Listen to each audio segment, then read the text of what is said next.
recording. Hello everybody and welcome to the March 2014 edition of the Anthony Peake Consciousness Hour. I've been looking forward to this show for some time because our guest is Dr. Robin Kelly. Now, Robin Kelly is a medical doctor, he's an acupuncturist, researcher and multi-award winning TEDx presenter and a musician from Auckland in New Zealand. His most recent book, The Human Hologram, Living Your Life in Harmony with the Unified Field, explores the science and practice of living as a holographic being within a holographic universe. This book was awarded the Science Book of the Year at the 2011 US National Best Book Awards. This is not just a one-off for Robin as well. His previous book, The Human Antennae, won the same award in 2008. Robin and I both feature in the New Dawn magazine special issue, volume 7, number 5, which is here, which looks like it's in reverse, so obviously you're not going to be able to read that terribly well. But effectively, I would strongly suggest anybody who's interested in Robin's work and my work, and indeed quite a few other individuals such as Dean Radin, and various other individuals who've submitted sections to this magazine, that you can take a chance to have a look at it, because it really gives you the full picture of exactly where people are going with this idea of the holographic nature of reality. Now, I've read Robin's book, The Human Hologram, twice now, and I thoroughly enjoyed it. I have to say that the degree of synergy between what Robin has been writing and what I've been writing leads me to believe that superposition does tend to happen, and spooky action at a distance, because effectively we touch upon very, very similar topics. The major difference between myself and Robin is that Robin is, as a physician, is in a very, very powerful position to actually really discuss in detail the implications of the new science and the new paradigm. So I'm really delighted to say welcome, Robin, and thank you very much for getting up quite early in the morning down there in Auckland. There it is, yes, you can see, first light. So, look, it's a real joy to talk to you, actually. I too have followed your work and greatly admire it. And I have to say, me being a doctor doesn't make me in any way special about this. It just gives me the privilege of listening to lots of people's stories at times where it's very important to them, and where they're probably, they feel life is, and their bodies are controlling them. And so really, I have learned so much just from listening to people, and if I can sort of help in any way, it's really to pass that on, how to try to explain this to people who already have this intrinsic knowledge. Basically, we seem to have had this, and many of us have forgotten it. So if I can sort of put that over at all in this talk, I'd love to. Okay, wonderful, because that's the major thing. I know that your books deal with so many subjects very, very close to my own heart, in terms of the works of people like Hal Pribram and Irvin Laszlo and David Bohm. The list goes on, Gary Ev, various other individuals. And if we get the opportunity, we'll touch upon the more technical aspects of this. But I think for a start off, I'd like to just a little bit biographical detail of yourself, and indeed how, as somebody grounded probably in the materialist reductionist paradigm, as a doctor, ended up doing what you're doing, because your story itself is quite fascinating as to your interesting discoveries about the holographic nature of the body and how it seems to mirror itself in other parts of the body, like the ear. So maybe if you could tell us a little bit about that background, because I'm sure the guys out there are really fascinated to hear. Again, it comes from a very practical background. I'm a physician. I trained in London in the mid-70s, and came out to New Zealand having done 3 years in hospitals, and then I did 3 more years hospital practice here, and then I went into general practice. And when I went into general practice here, I was really quite shocked by the number of people that were taking medication, and there was strong medication in those days, late 70s, early 80s. They were taking medication that was really dumbing them down. Many of the men were on blood pressure medication since they'd been going through a stressful event, even though the stressful event had disappeared. Many of the women were in particular, were on sleeping pills, probably to cope with their annoying husbands. So basically, much of the population was walking around in a stupid state, and that worried me, because having been in hospital, we were really sort of dealing with crisis situations.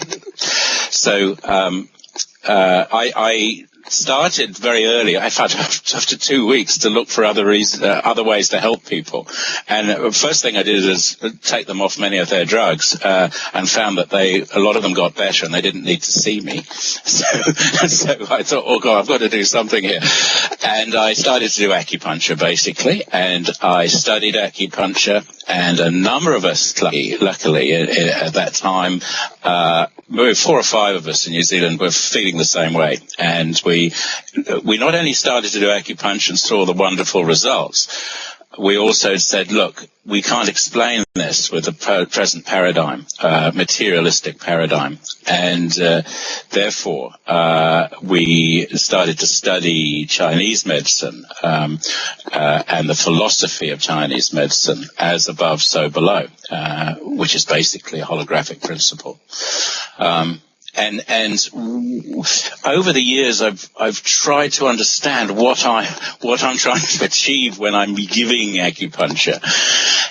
And basically it's to create a sense of peace in the body and to come to understand when the body's peaceful, in coherence and in balance with the environment, and a joyful imbalance with the environment. That's how we heal the best, and that's basically what I've tried to do in my practice. And along the way, I've discovered, many gems that have come out of Eastern medicine, including, as I say, what's happening within the body as a reflection of what's happening outside. Many of us will know as we change our attitude, everybody around us tends to improve their attitude as well. And the world is less against us, and I found that as well. But I've also found that the value of looking at a tongue, which really gives us an instant readout. In other words, a microsystem. It gives a readout what's happening in the body, same as the pulse. And I'll come on to the joy of ear acupuncture, which has come to the fore recently as battlefield acupuncture. Are you hearing me, everybody? Is it working? Yeah, I'm hearing you fine. We've got no problem there. You froze up a little bit earlier on, but otherwise your voice is coming across. Okay, I think we just have to cope with the freeze down here. So my journey has really been one introduced to this through acupuncture, which totally confirmed my idea that we are, when we're at our most relaxed, in a state of harmony and synchronization, if you like, with the world around us. Then we come now to the principles of entanglement and connections, and that we are, as humans, at our best when we're connected to each other and the environment, and we're at our worst when we're separated from that. And the separation can be the cause of, first of all, the cause of misery, isolation, separation, but also the cause of much illness, especially if that happens early in our lives. Well, that's intriguing in itself, because it's one of the things I'm reminded of as you were talking there is your opening quote from your mother, where she says, "Robin, it's never that simple." that I thought was an incredible introduction to a book, to quote your mother, slightly putting you down and saying you're being somewhat naive here, my friend, or my son. Yeah, that was her opening line. I'd say to my mother, how's your back pain? It's not as simple as that, she'd say. And that was her opening line and everything. And then she'd go into many different sort of areas of her life, avoiding the reason she had a back pain. She lived in Sussex, so there must be something about me living in Sussex that does that. Really? Whereabouts in Sussex did she live then? My parents retired to Rustington, which is next to Littlehampton. I know. That's why I think that's. Yeah. Absolutely. So you touched upon the concept of ear acupuncture, and you mentioned this in the book, and indeed you mentioned this in one of the other articles I read of yours, and I'm very intrigued as to the explanation of the fact of how ear acupuncture works, how it is believed to work, and how it then ties in naturally to the idea that the part is in the whole and the whole is in the part. Yes. So if you'd like to explain a little bit about this, because you also give some fascinating cases of ear acupuncture that actually have been proven to work as well, which really fascinated me. So maybe if you can share some of these with us? Yeah, it was one of the motivations behind writing The Human Hologram, because I had been using ear acupuncture, and I'll explain in a minute the beauties of ear acupuncture, for, at that stage, 25, 30 years. And I was getting fed up with basically people turning around saying, well, this is ridiculous. There's no science behind it. And I would say, well, maybe there is science behind it. Maybe there's a science behind a lot of things, and the science hasn't been discovered yet or hasn't been listened to. So the book really was born out of my intrigue into acupuncture. And I'll explain, because if somebody comes in to see me and has a bad back, the two things a doctor can do, usually now they'll look at a computer and try and write out an anti-inflammatory, and then you have to give another drug because the anti-inflammatory will bleed, cause your bowel to bleed, and then, it goes on. And then you'll write some form out for the work, and then you'll write out some insurance form. You won't actually be looking at the person particularly. Now, what I discovered early on is that as the Chinese and the French said, and the French use ear acupuncture a lot, there's a point maybe right at the top of your ear, you can't say I've got this on here, which is slightly tender when somebody has backache, basically low backache. And all you have to do is put a little pin in there while you're talking to them, and probably within seconds, more often than not, the backache disappears. You take the pin out, unfortunately it comes back again, but you just leave it in there. The great thing is then have to take off their clothes. It takes me, 3 or 4 seconds to do this. They stand up, wander around, and the usual question is, should it feel better now? I said, well, wait a minute, don't ask me should it feel better. Does it feel better?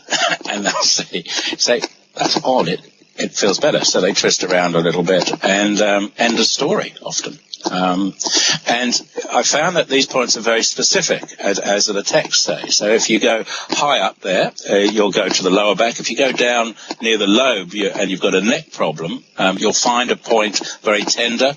A millimetre, it's got to be very precise for this.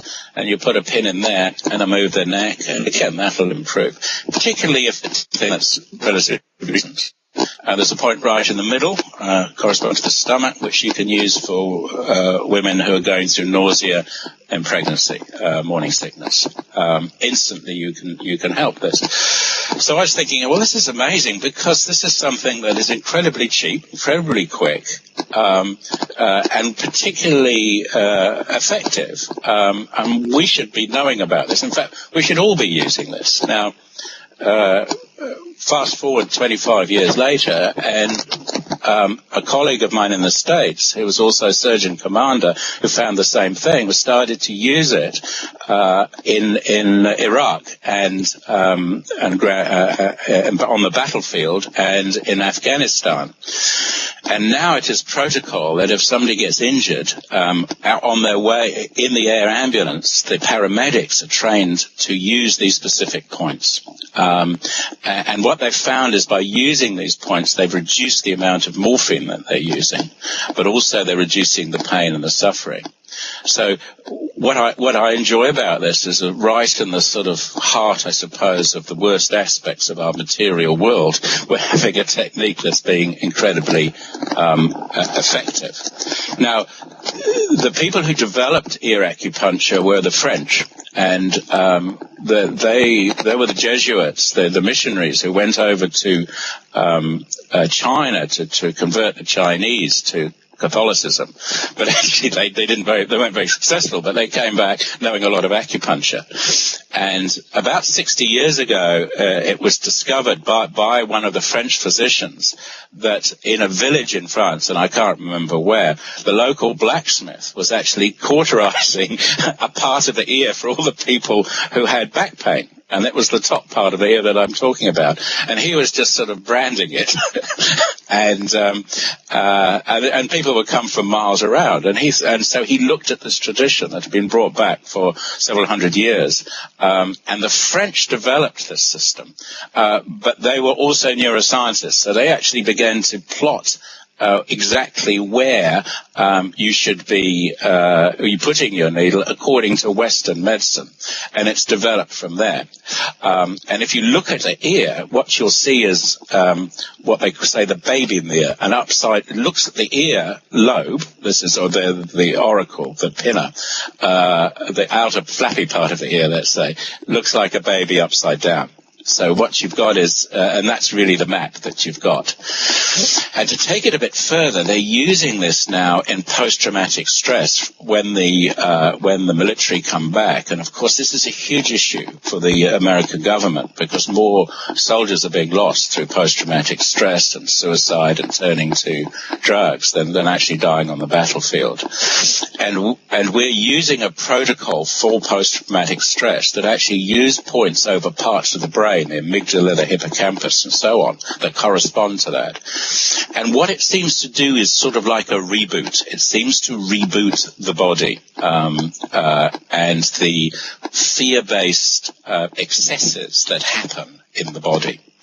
And even more intriguing, the point they're following, unbeknownst to many of their generals, they're following ancient Chinese texts. The Chinese believe when we're in a stressful situation, we get what we call a ghost invasion. In other words, what happens is when we're under stress, when we have trauma, there's an invasion of negativity. In fact, this can happen when we're in the presence of people who are very disturbed. This has huge implications for sexual abuse and others in children, particularly when they're vulnerable. And these points seem to reboot the body, and they talk about a ghost invasion. So you use the ghost points, and then even more bizarrely, you use the dragon points to drive out the ghosts. And so here we are in a very sponsored program in the States, using the basic philosophy that goes back hundreds and thousands of years in China. Now, the doctors who have been using this in these gross situations of awful post-traumatic stress in the military started to use them in their practice, and like me have identified that many of our problems and our illnesses are related to trauma in early life, and this is coming through. This is when we're talking about epigenetics. So we've got this you look at the people that are coming to see me, and usually in our course of conversation we talk about their lives, and I'd want to know what's happened in their early life. I want to know what's happened when they were in the womb, and so therefore it's a very long answer, Anthony, to your very simple question, but I hope you see where this is going. Incredibly fascinating access that we can have and help people along the way to access their trauma and somehow delete those messages that have been there. And to take it even more extensively, it's not just in this life. There's evidence now that we inherit trauma from previous generations, going back many generations as well. So to put it in a nutshell, I think we're all shell-shocked, and I think we're all possibly in a state of denial. And that if we can start accessing that, the implications for our health, I think, are very profound. Well, your comments there regarding, because you touched upon epigenetics, and this is something that intrigued me in your book, was the idea that effectively, I think the term was something along the lines of what your grandfather ate is the way in which you are going to be. And the idea that somehow, not necessarily illness, but a predilection to illness is carried through the generations genetically. In other words, it's not just, it's more of a Sheldrakean morphic resonance idea here. Yes. And yeah. I would like you to explain a little bit more about this, particularly the research that was done at the village in Sweden, whereby they have all the data going back for a couple of hundred years. Maybe to explain and put the whole epigenetic thing into the mix, and then we'll touch upon the holographic implications later. So if you can just explain a little bit about that. Yeah, in fact, this is stuff that's come in the last 2 or 3 years that I didn't put in the book so much, but has really sealed what I'm saying in the book to a certain extent. It is actually in that New Dawn article alongside that. In that study, which has been well publicized, that's coming from Scandinavia, they showed that what our great-grandparents went through has great relevance to us and our resilience and our illness. It appears that having shocks early in life, and even if in the lives of our ancestors, we still have those shocks with our body. These are the epigenetic shocks. In other words, these are changes that have happened due to the environment of our predecessors. And it appears there's a very different model when we're very young. In other words, in the womb and in the first sort of 5 years in life, where we really don't have so much protection, to what happens when we're, say, 13 or 14. So those who actually had shocks or trauma early on didn't do so well in their lives, and we've carried that on. But those who had hardship in their early teenage years, interesting enough, were more resilient and lived to ripe old ages. So that's interesting as well, because I don't know about you, but around the Western world, the first world, we're being very protective, almost overprotective, and through OSH, what we call health and safety, and we're almost trying to prevent people getting into sticky situations as young people, and that may be not a wonderful thing to do. So what we're also finding is terribly important what happens early in our lives, but it also what happens in the lives of our predecessors, our parents, and this is for male and female, is terribly important. And I was born not so long after the war, and my father went to the war and came back from Burma, and it's very interesting now because a lot of this is coming to light, the trauma and the shell shock that those veterans had and didn't talk about it. And I think that's terribly important. And I see many of our problems, especially our men's problems, and in the next generation as well, as an inherited shell shock. And if you look back, it probably goes back many, many thousands of years that we've inherited this shell shock. And what's happening, I think, now is that we're beginning to unravel that. There's a movie called The Railway Man I've just seen with Colin Firth, which actually talks about forgiveness between the person who perpetuated the torture on this British officer and the officer themselves. And I think it's no coincidence. I think that these stories are coming to light, just like Philomena, which is a forgiveness in a way, of abuse and of separation in early life. So I think that the consciousness of the people is being reflected now in what we're finding out in both in the news and in our cultural media, and which is what I love, because basically when people come to see me and they've been exposed to these, we have a starting point that really makes sense. And often these movies are very powerful and hit the heart and the soul. So yes, I think we're all in a state of inherited shell shock, and many of us in shell shock from our lives. Let's just amplify that. I think your point about the inherited shell shock, when I read about that in your book, I was very intrigued, because I think we're a very similar age. I was born in 1954, and I think you're similar, I think. 51, yeah. 51, right, okay. And the circumstances, my father was exactly the same, and my father was in the medical corps and was one of the first individuals into Belsen. and the concentration camp, because being the medical corps, they were there first to actually deal with the horrors that they had to deal with. And he never fully recovered from that. And being of that generation, he bottled it in. He never talked about the things that he saw. But I always feel that kind of resonates through me in the sense of the things he felt. And I would imagine very, very similar with a father that was in Burma, were the horrors. And my father was in the medical corps as well. He was in the medical corps and saw the trauma of, isn't this interesting? Yeah?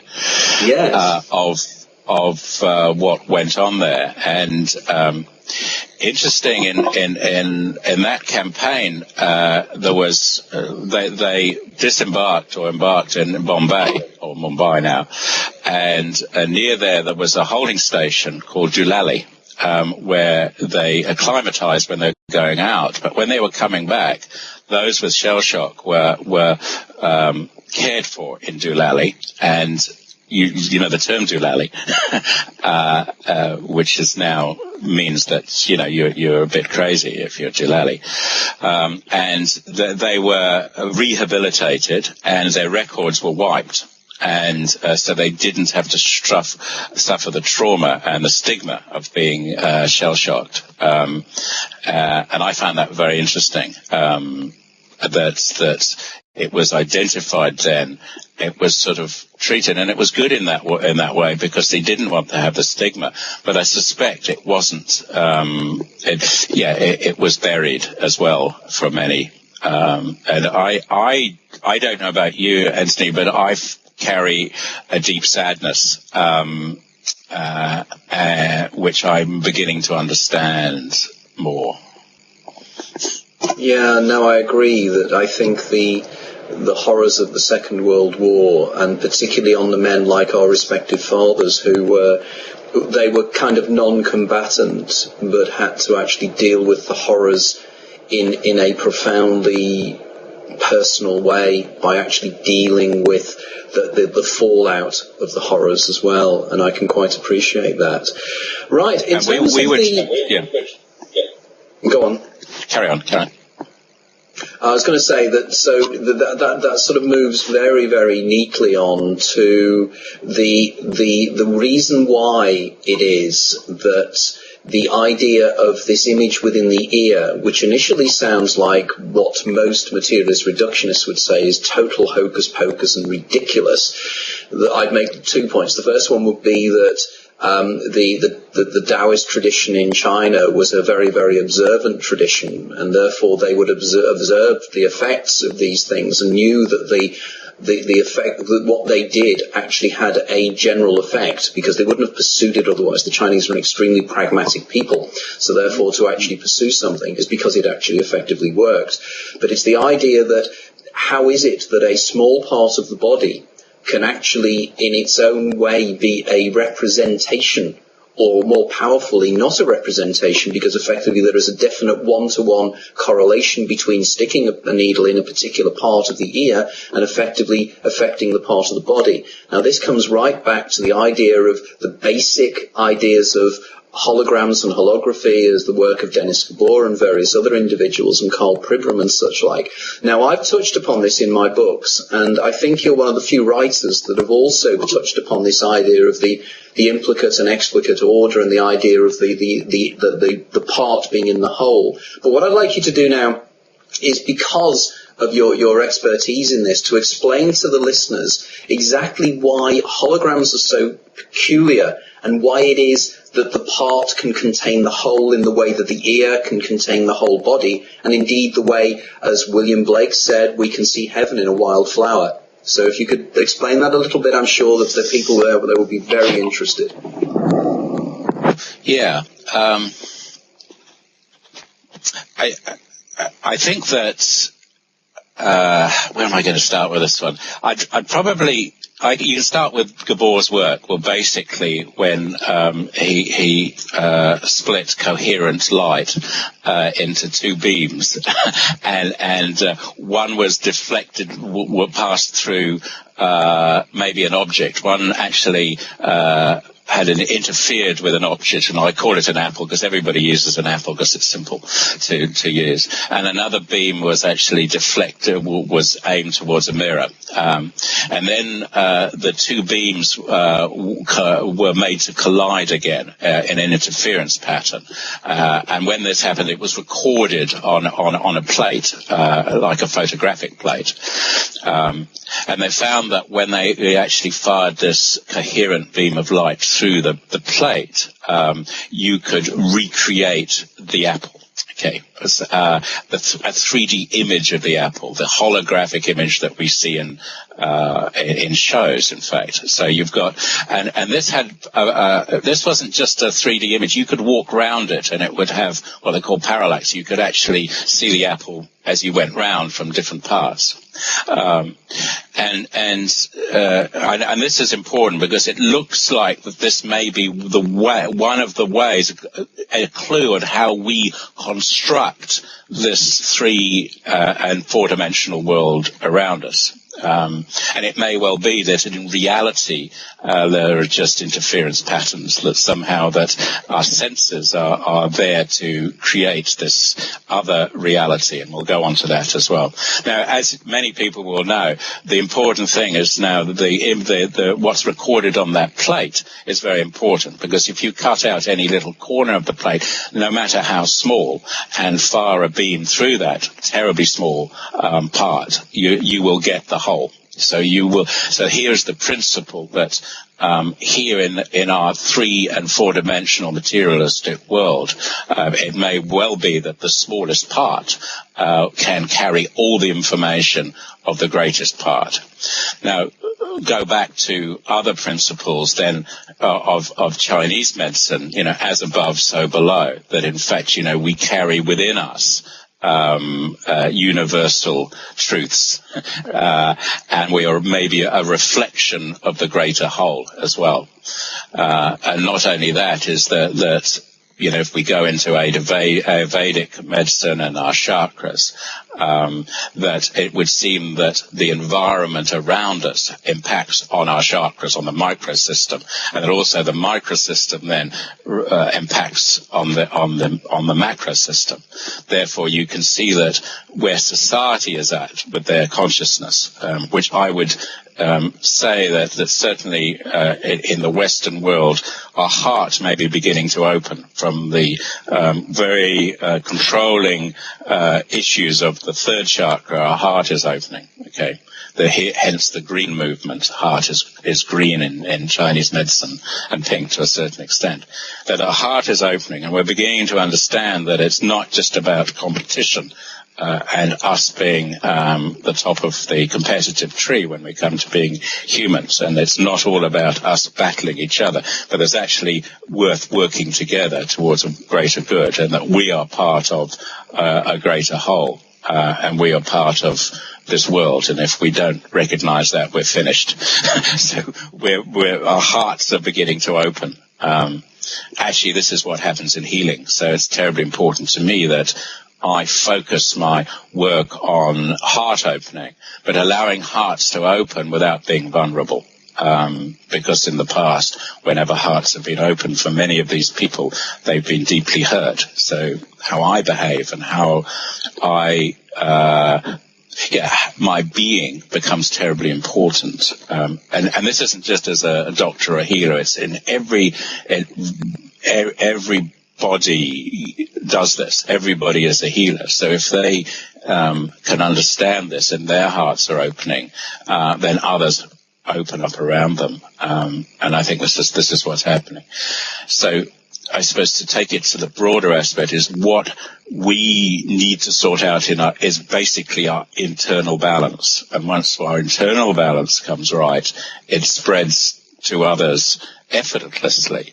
And that, I believe, is my hope for the consciousness of the world, is that's what's happening at the moment, despite all the chaos and all the lower chakra battling. There's something else that's coming through. There are solutions. We didn't go to war with Syria. Maybe what's happening in Ukraine is going to be sorted out through the wisdom of the people. which you won't find necessarily being reported in the papers. But you and I know that this could be happening. Yeah, it's an interesting point here, isn't it? Because I think what you're doing is getting to the bottom of one of the major problems.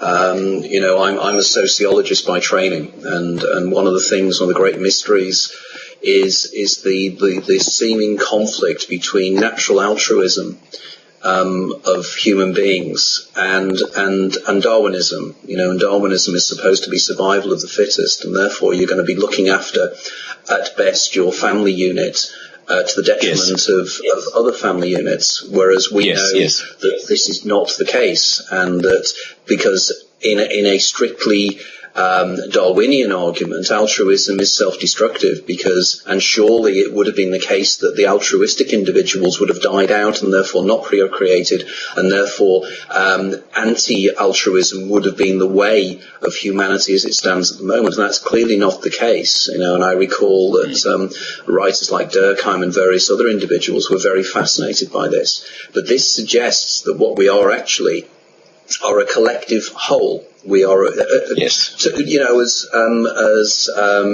has been said, we are possibly a single organism, actually sort of experiencing itself subjectively. So therefore, the holographic model works profoundly well in terms of this. And of course, we will touch upon later the work of people like Jacob Bekenstein and the way in which the holographic nature of reality itself and to do with black holes. But what I'd like to do now is to touch a little bit upon the work of people like Carl Pribram and David Bohm in this relationship, in the sense of how they took and I suppose Michael Talbot, the great Michael Talbot, the great much lost Michael Talbot, probably one of the most interesting individuals that have written anything in the last 30 years, but effectively how these ideas weave into your own model. So I'd like to sort of just expand a little bit on that. Yeah, and again, I'll go back to my keeping this very practical as well. We've got we're talking Bohm's explicit order, which is basically, I understand it by the laws of this practical materialistic universe, that I get up and make a cup of coffee, I sit down, and it's sort of there's the law of mechanics, and that's great. I suppose how I adapt the implicate order is this other background that's happening in people's lives, and a pattern that's happening in their lives, what the yogis would say is your balance. The art of yoga is not about tying yourself in knots. It's about aligning your personality, which may be more in line with the explicate order, with your soul, which is more to do with the implicate order. It may be more hidden, but it's more profound, therefore your purpose and your soul. And similarly, when I see people and they start talking about their aims in life, sometimes they don't quite match up with their passions, which is more to do with their soul and the implicate order, the background, if you like, the deeper meaning, the hidden, if you like. What I have found is that our body's feelings and our body's symptoms are more related to this implicate order. Therefore, your head can say, I don't know why I'm having this tummy pain, but in fact it's because your soul is being controlled. For instance, your middle chakra is being controlled. So where this is going, and I hope I'm explaining this well, is that our feelings and our symptoms are often give us deeper truths about and that are basically that somehow within our body there is imbalance, there is a lack of coherence, a lack of connection to this greatest whole, to a unified field, to the Akashic field or whatever, and that we're in denial of that because we're so overwhelmed by the material world, its joys and its problems, which is the explicate order.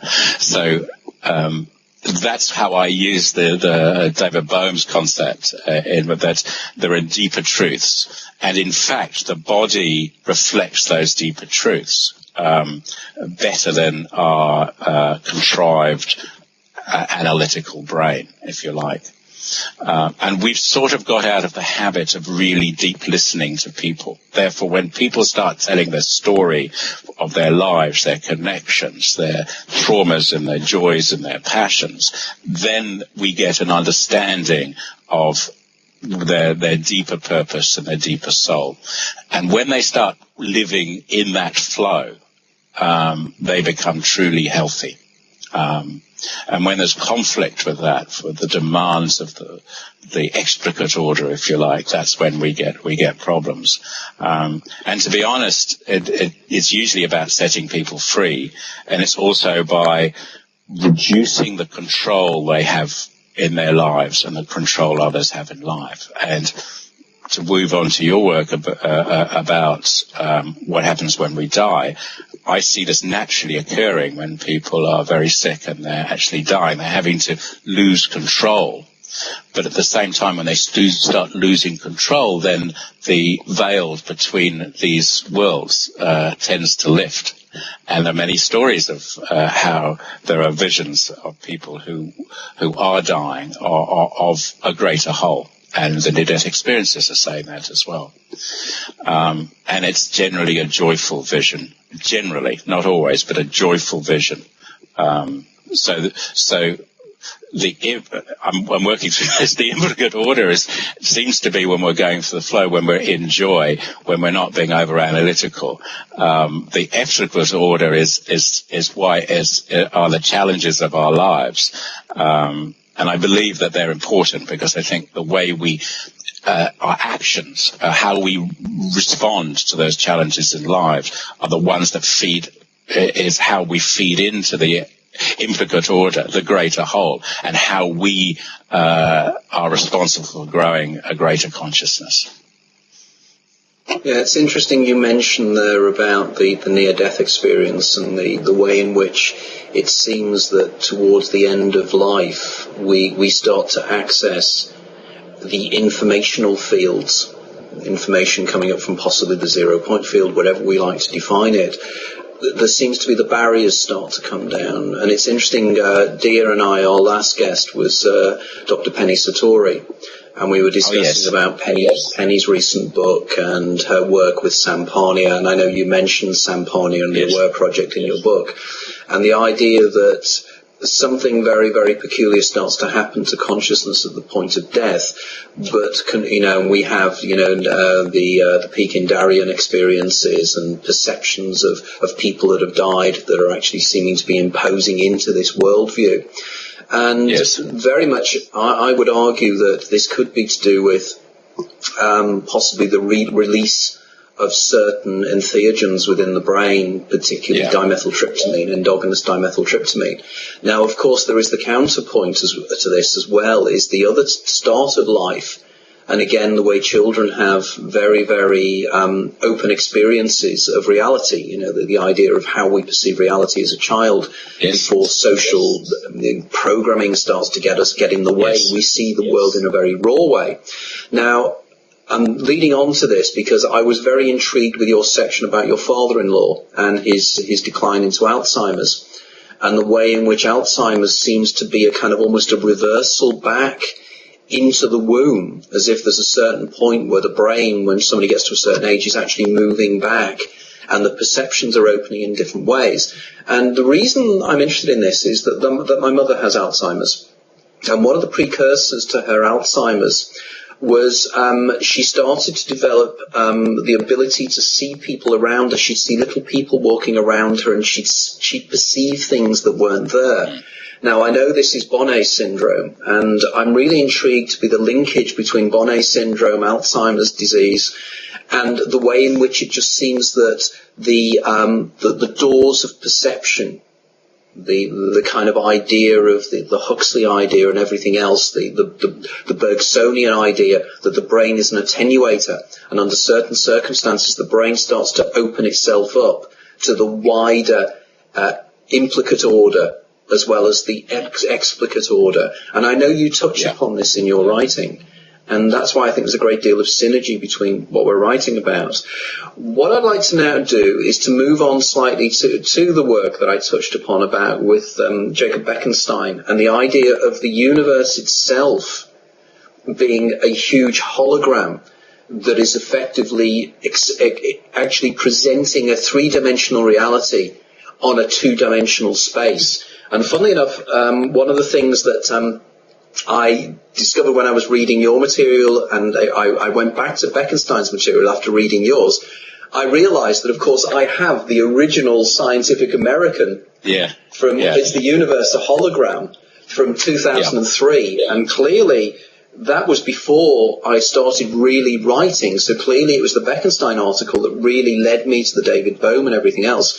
So if you'd like to just expand a little bit of how this fits in with your work, and indeed the amazing material, the implications of the black hole, the event horizon, and everything else that Bekenstein is saying, and some of the later developments in this work, because I know right at the end of your book, you cite 2 or 3 recent experiments with the twin slit experiment, with Wheeler's delayed choice experiment, which really intrigued me. And I'd really like to, as we get towards the end of the interview, to just explain a little bit about this to the audience, because I'm sure this is fantastic stuff. So if you can just talk about that.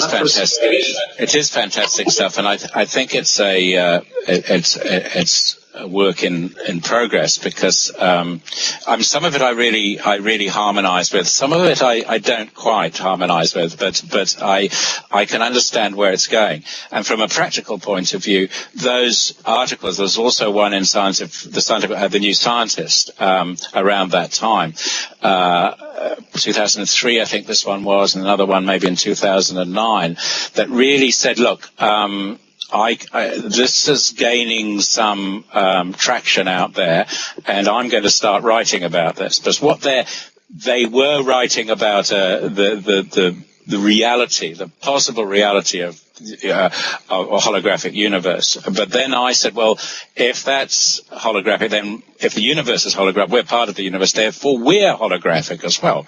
Therefore we are, as I say, formed on space, that our perceptions of ourselves and our bodies is only, of this material body is only one part of the story as well. So that opened it up for me, and I thought, great, I can get in and I'd start talking about that in particular. Bekenstein talks about that, in fact, all the information in this three-dimensional world or universe or illusion, maybe, can be stored in what I call, and I think, a giant IMAX screen, which goes around us, which is the event horizon. And that's come from some of the black hole, understanding the black holes and Hawking's principles as well. And he's extended to the universe. And I think now, of course, we're now seeing beginning to understand that black holes may well be our connections to other universes as well. In fact, it's so mind-boggling.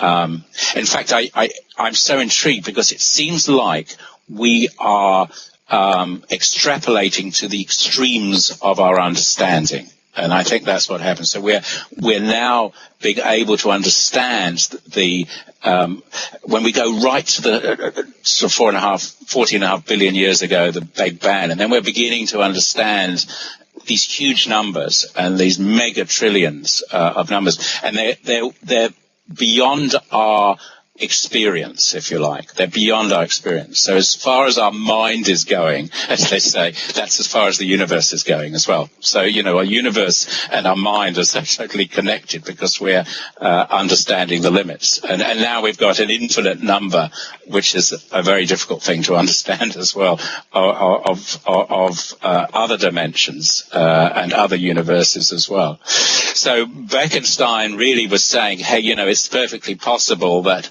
this 3- and 4-dimensional world, including time, is an illusion, and that because it is possible with our calculations to know that every bit of information that ever is and ever was can be stored in a 2-dimensional frame, and somehow that is converted by us and our observation into this world around us. I try to attempt, well, why do we do this? Why aren't we just floating around as very happy sort of Caspers shedding love around, because it sounds great from near-death experiences. It sounds something really to look forward to.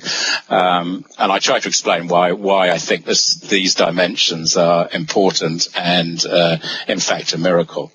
So I was spread from that. So I can't even remember what the question was, but so I've gone on a bit of a tangent. Remind me where I should be going with this. Well, it was you know what happens? That's what happens. I get into a stream of consciousness, and I think. Oh yeah, you also asked about the twin slits. Again, I'm just a reporter on these, so I probably not the best person to really explain these, because I struggle with them. But where I understand that going is not only does our presence seem to affect whether a photon is a particle or a wave, it also we seem to be able to cut through time. In other words, it would appear that things can happen before and after to these waves and affect what's happening before and after. But also you can introduce random generators and into these models and find that I believe it's not just our observation that changes things. I think it's our presence changes these things. And the other interesting thing, as I find, is in these experiments, I'm pretty sure that the presence of an open investigator will affect the outcome. So when a skeptic comes in with a closed mind and a closed heart, which is probably more important, they won't be able to replicate the truth. They'll replicate their truth, which will be exactly their dogma. So this is interesting, and I think, having met some of these people, I know that these are very open, connected people, often musicians and artists as well. In other words, which means that they're connected and relaying the beauty of the world as well. And that is why I think is what's happening, a change in science, away from that rather that model of hierarchy and control into the true science that is actually now being published on the internet for the likes of you and me to see and contribute to. And, I am positive about that as well. So I believe, so the bottom line with all those is, yes, I think our involvement in the consciousness of this universe is paramount. And I believe it actually puts a lot of power into the individual who's in a balanced, connected state. I think it gives them a tremendous power and satisfaction. And I think it's why we feel calm when we read this stuff. I think it's a valid point you're making there, the idea of the observer effect and the way in which the observer effect can affect the outcome of experiments, particularly when it comes to do with let's say the more difficult areas of human perception, such as distance viewing and things like this. And I know that when Richard Wiseman has worked on certain experiments to try and duplicate Rupert Sheldrake's experiments, then it hasn't worked in the same way. Yeah. Of course, the actual skeptic would turn around and say, well, of course, that's the way it would be, because effectively somebody who's applying a more skeptical viewpoint will come to different results, because the person who wants to get the positive results will look for the positive results. But of course, if we apply the raw science of the twin slit experiment and the idea that the act of observation or the act of measurement actually collapses the wave function into a point particle, and therefore that point particle is in effect affected by the act of observation, therefore it's reasonable to conclude that in some very, very profoundly significant way we do actually influence our environment by our feelings and our attitudes. Now, that doesn't mean I'm advocating the areas of extremism such as the law of attraction, but one can apply this to a certain extent in the terms of the way we see the world.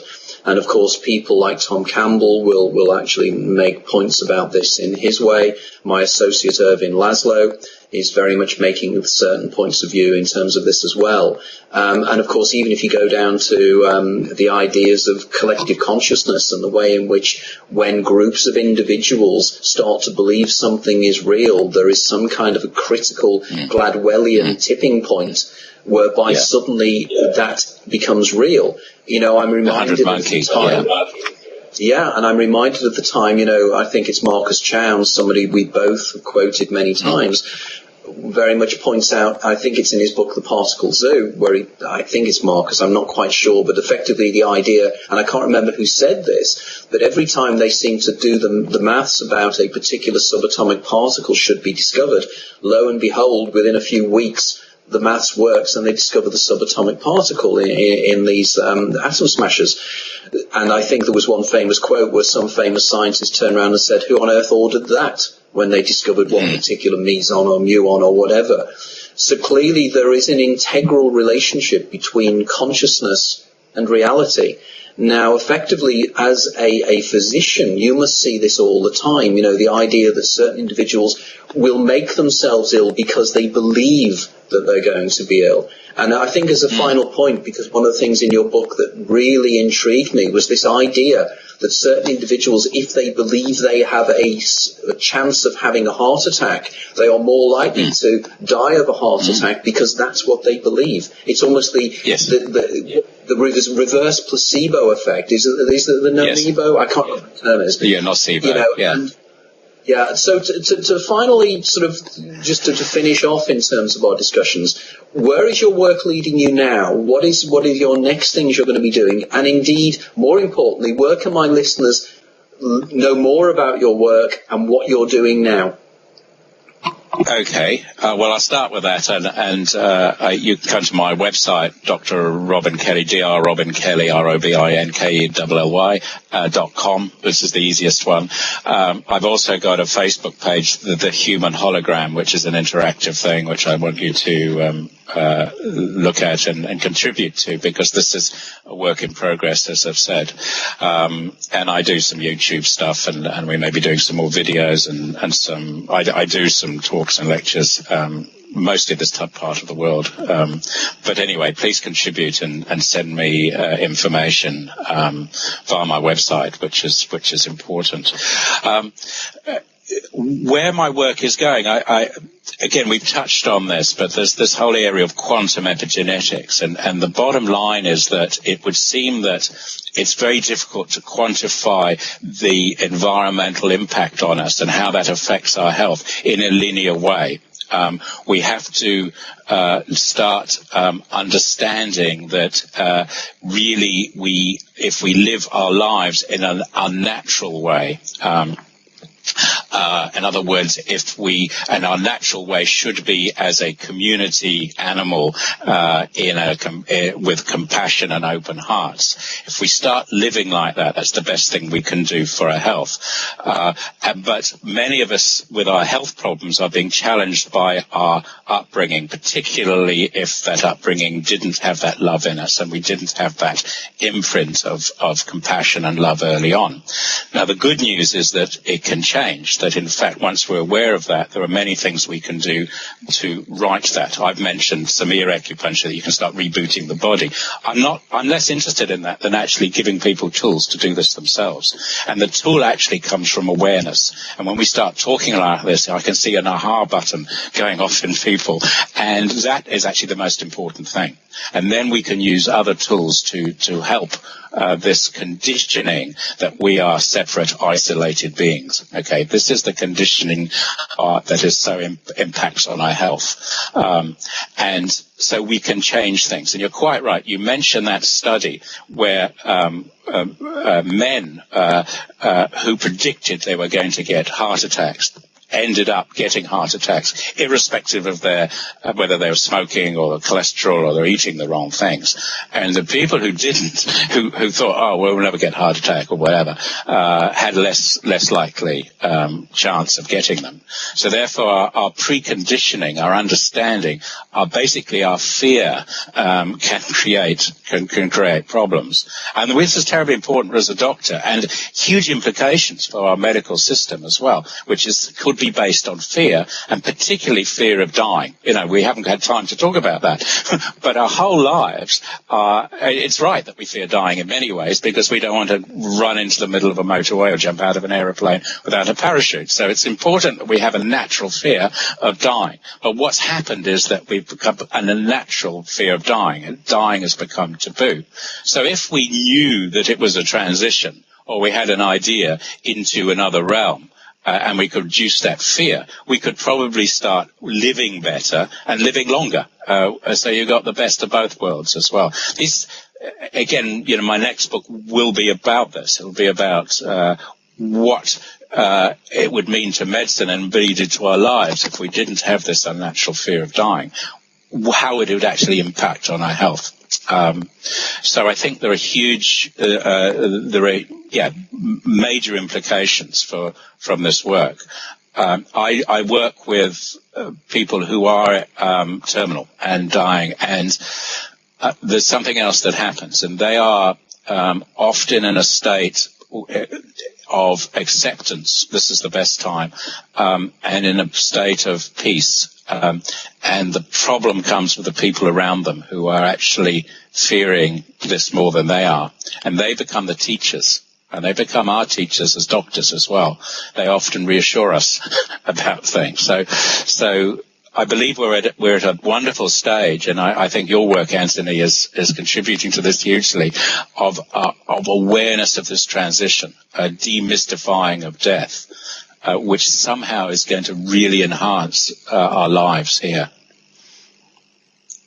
Hopefully so, and that's very kind of you to say. Well, it's been a fascinating discussion, and I think that we only managed to scratch the surface. I know before we started the interview and you and I were chatting, we managed to go into some very, very interesting areas straight away. And I think what I would like to do in the future is to probably invite you back and see if we can get some kind of a round-robin discussion on these issues of a more informal basis, where we just debate and discuss the ideas of how things are going forward, because I think that's profoundly important.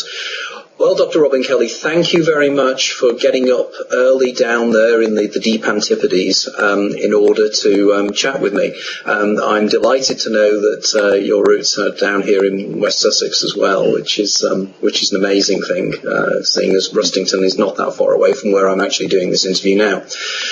Right, everybody, just to let you know that the next time when I'll be on, I'll be giving some feedback about an event I'm doing in the University of Milan at the end of this month, where myself and a series of physicists, quantum physicists, neurologists, neuropsychologists and various other individuals will be getting together for a conference at the University of Milan about the new scientific paradigm. This is very much sponsored by Professor Ervin Laszlo, and I'll be a moderator on one of the discussion sessions on the Sunday afternoon. I'm really looking forward to this because this is going to be an interesting meeting of minds, and it is very much in keeping with much of the discussions that Robin and I were having today. And this is Ervin's attempt to formally launch this idea of the new paradigm, the new holographic paradigm of reality is Akashic field idea as well. So I'll give you some feedback about that as well in due course. But my thanks again, as always, to the radiant Radia Nunez over there in Denver, Colorado, for being the magical lady in the background, because without Radia, this would not happen, and my continuing thanks for her ongoing support to my work. And again, my thanks to Dr. Robin Kelly for a fascinating discussion about alternate ideas in terms of the nature of reality and the brain-matter interface. Thank you very much, folks, and I look forward to seeing you again in a month's time. Best wishes and see you. Bye-bye. Thank you, everybody. Thank you.